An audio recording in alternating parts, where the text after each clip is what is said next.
શું ખાય છે? બહુ ભાવે છે? કેવું છે? જો મોસ્ટ ઓફ તો અમે ક્યારે છે ને બ્રેડ બટર ના બનાવીએ, પહેલી વખત બનાવ્યા છે. રોટલી ને શાક ને એવું જ ખાય કા કેસર? થેપલું ને પુડલા ને એવું જ ખાવાનું હોય કેસર ને. પેપર ઢોસાનું પૌવા છે. પણ ક્યારેક ક્યારેક આવું બધું ખવડાવવું જોઈએ. જો કેટલો રસ લઈને ખાય છે. રેગ્યુલર નહીં આપવાનું, મેંદાવાળું હોય એટલે. 2.5 વર્ષની થઈ કેસર, પહેલી વખત બ્રેડ બટર ખાધું કા કેસર? મજા આવી તને? કેટલી મજા આવી? બહુ બધી. એવું ના હોય તો પછી મમ્મા તને નહીં બનાવી દે. એક જ વખત ખાવાનું હો. પછી શું ખાવાનું? થેપલા ખાવાના, ઢોસું ખાવાનું.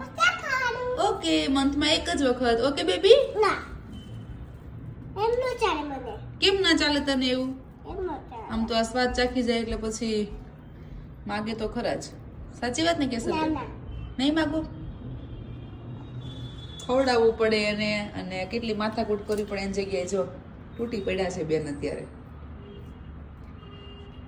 વાહ વાહ, યમી યમી છે. ગાંડી. હવે કઈશ પાછું બીજું લેવું છે? હે? શું સોસ? સોસ તો ઘરે બનાવેલું.